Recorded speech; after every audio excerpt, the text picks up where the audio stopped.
Hello बच्चों, क्या हाल है ना। थर्मोमेट्री का मैं आज थर्ड लेक्चर बताऊंगा और मेरा आज टॉपिक है स्केल ऑफ टेम्परेचर। ओके, तो स्केल ऑफ टेम्परेचर में सबसे पहले है ना तुम्हारे सिलेबस में तीन स्केल की बातें करता है। पहला क्या होता है सेल्सियस, दूसरा क्या है फ़ारेनहाइट और तीसरा क्या है केल्विन स्केल। तो जो सेल्सियस है ना उसको डिग्री सी से रिप्रेजेंट करते हैं, फ़ारेनहाइट को डिग्री एफ से रिप्रेजेंट करते हैं और केल्विन स्केल को हम कैपिटल के से रिप्रेजेंट करते हैं। ठीक है, अब कोई भी थर्मामीटर होता है ना, थर्मामीटर को डिजाइन करने के लिए क्या होता है, दो पॉइंट क्या होता है हमें फिक्स करना पड़ता है। दो पॉइंट, कोई भी दो पॉइंट फिक्स कर लो, है ना, थर्मामीटर बनाने के लिए। ठीक है ना। सबसे पहला क्या होता है, एक लोअर फिक्स पॉइंट होता है। अब लोअर फिक्स पॉइंट को ही हम क्या बोलते हैं, आइस पॉइंट कहते हैं, और इसको ही क्या बोलते हैं, फ्रीजिंग पॉइंट कहते हैं। ठीक है। अब क्या होता है, यह वह टेम्परेचर होता है जिस पर क्या होता है, शुद्ध बर्फ यानी प्योर आइस क्या होता है, पिघलता है ना। उसको हम क्या बोलते हैं, लोअर फिक्स पॉइंट कहते हैं, और शॉर्ट फॉर्म में क्या बोलते हैं, LFP कहते हैं। ठीक है ना, लोअर फिक्स पॉइंट। अब अगर हम सेल्सियस में बात करें, लोअर फिक्स पॉइंट क्या होता है, 0 डिग्री सेल्सियस होता है। फ़ारेनहाइट की बात करें तो जो सबसे लोअर फिक्स पॉइंट होता है ना, वो 32 डिग्री फ़ारेनहाइट होता है। और केल्विन में बात करें तो जो लोअर फिक्स पॉइंट होता है वो 273 केल्विन होता है। अब दूसरा क्या होता है, अपर फिक्स्ड पॉइंट, है ना। अपर फिक्स्ड पॉइंट मतलब क्या हो गया, बॉइलिंग पॉइंट। अभी क्या होता है, यह वह टेम्परेचर होता है जिस पर क्या होता है, शुद्ध पानी क्या होता है, उबलता है ना। तो उसको हम क्या बोलते हैं, अपर फिक्स पॉइंट कहते हैं या फिर बॉइलिंग पॉइंट कहते हैं। अब सिंपल वे में समझना है तो कोई भी थर्मोमीटर को डिजाइन करने के लिए हमको दो पॉइंट मालूम होना चाहिए। पहला पॉइंट क्या होता है कि अ, कि किस पॉइंट पर है ना वो क्या कर रहा है ना, फ्रीज कर रहा है, और किस पॉइंट पर वो बॉईल कर रहा है। तो जिस पॉइंट पर वो फ्रीज करेगा उसको हम क्या बोलेंगे, फ्रीजिंग पॉइंट पता होना चाहिए। और जिस पॉइंट पर क्या होता है ना बॉईल करेगा उसको हम क्या बोलते हैं, बॉइलिंग पॉइंट। तो हमें बॉइलिंग पॉइंट पता होना चाहिए। ठीक है। तो अगर हम सेल्सियस की बात करें तो जो फ्रीजिंग पॉइंट होता है 0 डिग्री होता है। फ़ारेनहाइट क्या होता है, 32 डिग्री फ़ारेनहाइट होता है। और केल्विन में क्या होता है, 273 केल्विन होता है। ये इसकी फ्रीजिंग पॉइंट होती है। और बॉइलिंग पॉइंट की बात करें तो सेल्सियस स्केल का जो बॉइलिंग पॉइंट होता है वो 100 डिग्री सेल्सियस होता है। और हम जानते भी हैं कि 100 डिग्री सेल्सियस पे क्या होता है, वाटर जो होता है वो क्या होता है, बॉयल होना स्टार्ट हो जाता है। ठीक है। फ़ारेनहाइट की बात करें, फ़ारेनहाइट स्केल में क्या होता है, जो अपर फिक्स पॉइंट होता है ना, ये क्या होता है, 212 डिग्री फ़ारेनहाइट होता है। या बॉइलिंग पॉइंट कितना होता है, 212 डिग्री फ़ारेनहाइट होता है। और केल्विन जो स्केल होता है ना उसका जो बॉइलिंग पॉइंट होता है ना वो 273 केल्विन होता है, 373 केल्विन होता है। अब अगर इतना पता है ना, तुम अपने नाम से भी क्या करोगे, अपना थर्मामीटर क्या करोगे, तुम बना लोगे। ठीक है ना। और जो तुम्हारा नाम कुछ भी होगा ना तो तुम अपने उस नाम से क्या करोगे, थर्मामीटर बना लोगे, बशर्ते तुम्हें लोअर फिक्स पॉइंट पता होना चाहिए और अपर फिक्स पॉइंट पता होना चाहिए, है ना। हम आगे बात करते हैं। जैसे मान लो स्केल है, उसका सिंबल क्या होगा, उसका लोअर फिक्स पॉइंट क्या होता है ना, और उसका अपर फिक्स पॉइंट क्या होता है, और ये number of division on scale. अब ये number of division on scale, जैसे मान लो तुम क्या करोगे ना, कोई थर्मामीटर वगैरह देखते हो ना, उसमें छोटे छोटे क्या होता है, ऐसे डिवीजन बने होते हैं, है ना। तो अगर सेल्सियस वाला थर्मामीटर तुम यूज करोगे ना तो ऐसे डिवीजन क्या होता है, 100 होता है। सर कैसे निकालते हैं, तो तुम क्या करो ना, अपर फिक्स पॉइंट को माइनस कर दो लोअर फिक्स पॉइंट से, है ना।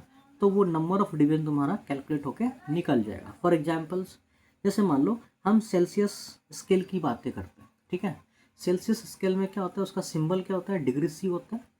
इसका लोअर फिक्स पॉइंट क्या होता है, 0 डिग्री सेल्सियस। यानी सेल्सियस स्केल में क्या होता है, जो वाटर होता है वो 0 डिग्री पर 0 डिग्री पे क्या होता है, पिघलना स्टार्ट होता है। मतलब 0 डिग्री का बर्फ होता है और 0 डिग्री में पिघलना स्टार्ट होता है। तो इसको हम क्या बोलते हैं, फेज कन्वर्जन कहते हैं, है ना।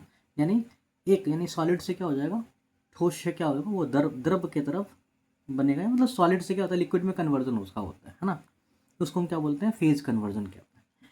अपर फिक्स पॉइंट में क्या होता है, वो 100 डिग्री सेल्सियस। अब तुम क्या करोगे, upper fix point minus lower fix point. यहाँ पे अपर कितना है 100, लोअर कितना है 0। तो 100 - 0 करोगे तो क्या होगा, नंबर ऑफ डिवीजन आके निकल जाएगा। तो कितना आ जाएगा, 100। वही अगर फ़ारेनहाइट की हम बात करें तो उसका सिंबल क्या होता है, डिग्री एफ होता है ना।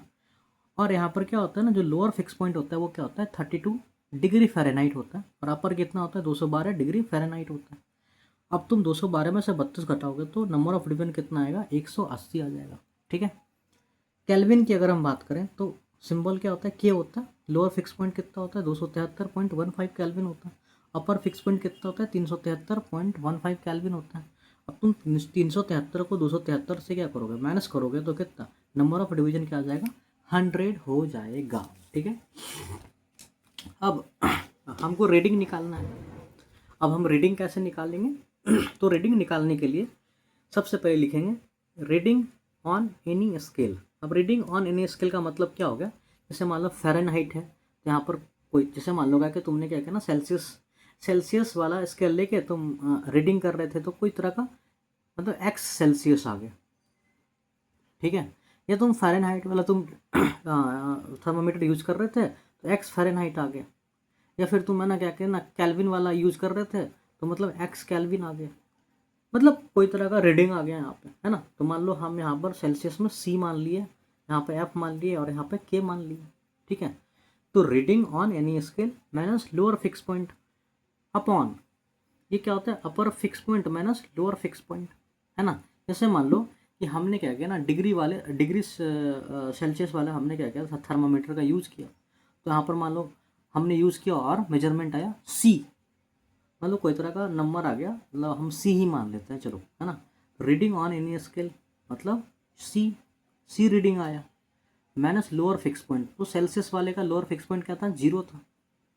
अब upper fix point minus lower fix point, upper fix point कितना 100, लोअर फिक्स पॉइंट कितना 0, तो कितना आ जाएगा C/100 आ जाएगा बराबर। अब यहाँ पर रीडिंग ऑन एनी स्केल तो कितना, अब जैसे मान लो क्या कि फ़ारेनहाइट है तो एफ हो जाएगा यहाँ पे माइनस 32, लोअर फिक्स पॉइंट क्या है फ़ारेनहाइट का 32 होता है, अपॉन अपर फिक्स पॉइंट कितना होता है 212, लोअर फिक्स पॉइंट कितना होता है फ़ारेनहाइट में 32। ठीक है, बराबर, है ना। जैसे कैल्विन की बात करें तो जैसे मान लो रीडिंग ऑन एनी स्केल्स मतलब कैल्विन यूज कर रहा था यहाँ पे, कैल्विन माइनस 273.5 अपॉन 373.5 माइनस 273.5।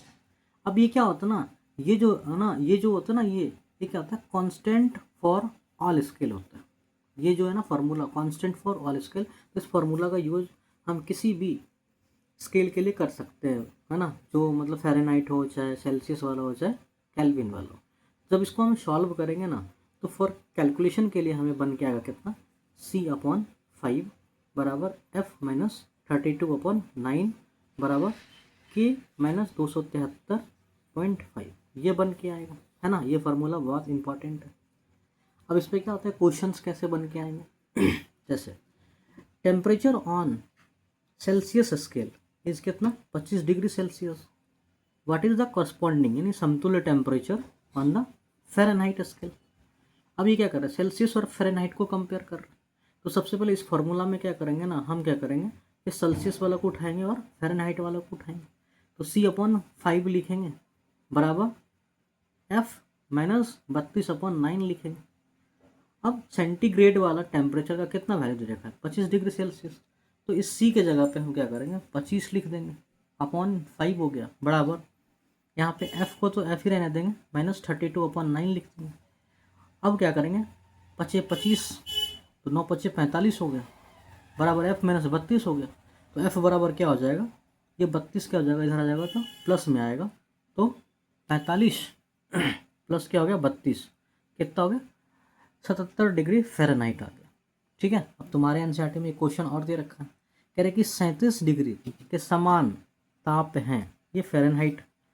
अब इसको कैलकुलेट करने के लिए क्या करोगे, अगेन C/5 लिखे बराबर F-32 अपॉन क्या करोगे 9 लिखोगे। ठीक है, अब यहाँ पर सेल्सियस में दे रखा है रीडिंग, यहाँ पे क्या करोगे 37/5 लिख लो बराबर F-32/9 लिखोगे। अब तुम क्या करोगे 37 को 9 से मल्टीप्लाई कर दो, तो 37 गुना 9/5 बराबर कितना हो गया F-32। ठीक है, अब क्या करेंगे 37 गुना क्या करेंगे 9 करेंगे तो कितना हो गया 333 अपॉन क्या करेंगे 5, तो यहाँ पे कितना हो जाएगा, ये हो जाएगा तुमको 6.6 हो जाएगा। ठीक है, अब इसमें क्या करोगे +32 करोगे, है ना, तो प्लस क्या करो 32 कर लो, तो कितना हो जाएगा 98.6 बराबर क्या आ जाएगा एफ। तो आंसर क्या हो जाएगा, ये आंसर हो जाएगा डी। ठीक है, तो ऐसे यूज़ करते हैं, ठीक है ना। अब इससे तुम है ना सेल्सियस दे रखा हो तो फ़ारेनहाइट में कन्वर्ट करोगे, फ़ारेनहाइट दे रखा है तो केल्विन में कन्वर्ट करोगे, चाहे सेल्सियस केल्विन का रिलेशनशिप निकालोगे, फ़ारेनहाइट केल्विन का, तो ये मास्टर फार्मूला, इसको क्या करोगे ध्यान में रखोगे। ठीक है, और ये काफ़ी क्या इम्पॉर्टेंट। ठीक है, तो होप सो कि ना तुम्हारा ये ना थर्मोमेट्री क्या हो गया, कंप्लीट हो गया। बट थोड़ा सा 2-3 मिनट का लेक्चर लेके आऊँगा, उसमें जो एनसीईआरटी में थोड़े बहुत इधर उधर के दे रखे ना, तो उसका मैं सम अप लेके आऊँगा। ठीक है, तो आज के लिए इतना ही, थैंक यू।